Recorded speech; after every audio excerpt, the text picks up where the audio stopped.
Hello, this is Gary Rose, and this is a brief introduction to the principles and curative factors of AA and similar 12-step programs.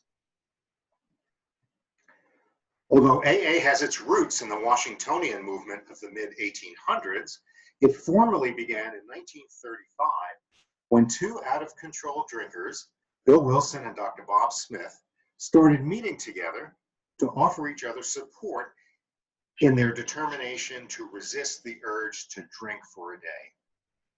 Thus, social connectedness was to serve as a way of supporting their commitments to change and to bolster their capacity for self-control.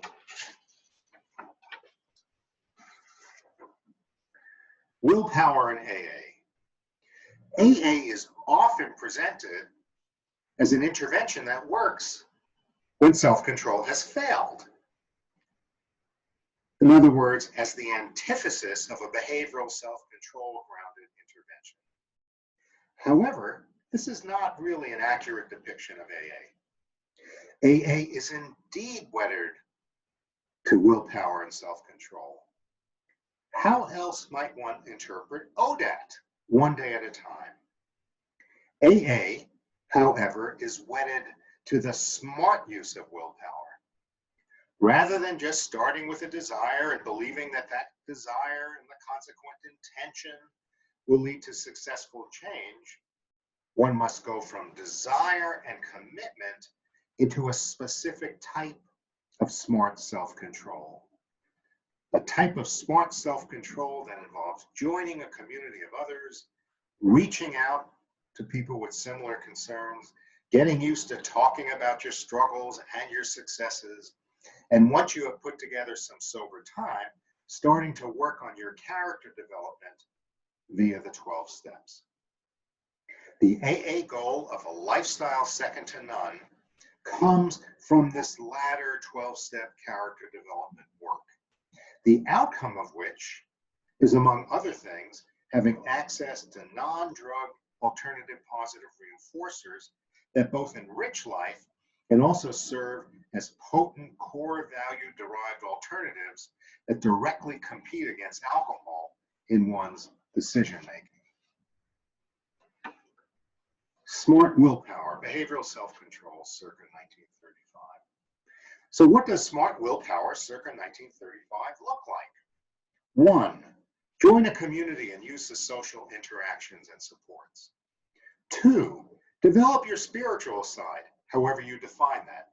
Use spirituality to both provide much needed hope and also to help you serve through urges, face failures, and deal with disappointments.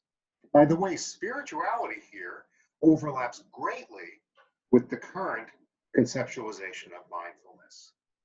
3, work on maturing in the development of character, responsibility, conscientiousness, and a purposeful life. And while you're waiting for all of this stuff to happen, just mimic the behaviors of the winners around you. Acting as if is the first step towards thinking and behaving with that if internalized. The doctrine of AA is tied closely to fundamental Judeo-Christian-Muslim values and also to the late 19th century theories of character development. Putting the cork in the bottle only allows one to start the process of character development that is the core of AA. AA is fundamentally a program that promotes personal maturation and moral development. The assertion is that once the individual has developed a mature character, mature values, morals, attitudes towards the self and others, the need for alcohol and drugs will have been surpassed by the engagement in alternative non-drug reinforcers, including relationships, family, work, and spiritual activities. The excessive use of alcohol and other drugs precludes or interferes with this natural developmental process. This is the core message of AA. A secondary focus of AA is on joining up.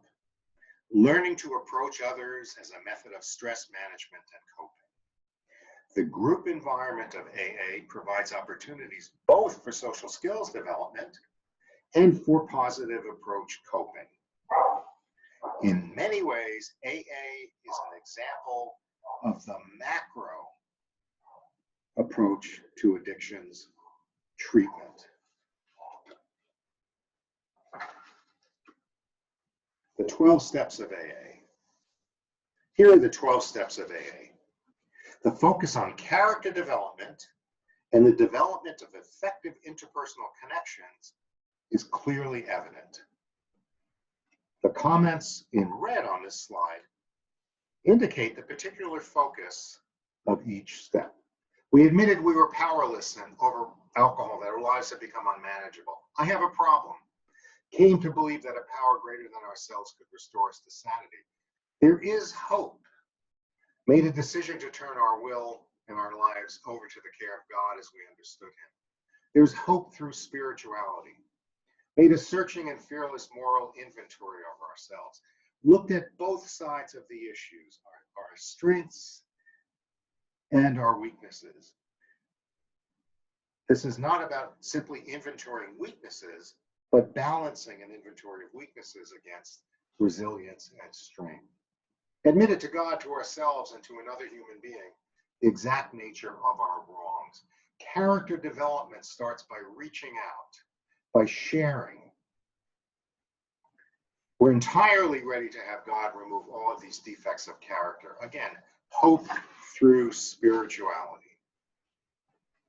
Humbly asked him to remove our shortcomings, spirituality, maturing, growing up, made a list of all persons we had harmed and come willing to make amends, made amends whenever possible, maturing and growing up again in 8 and 9, maturing and growing up in 10, 8, 9, and 10, continued to take a personal inventory, and when we were wrong, promptly admitted it, sought through prayer, meditation to improve our conscious contact with God, spirituality, and then perhaps the most important, the penultimate, the ultimate, the epitome of the 12 steps.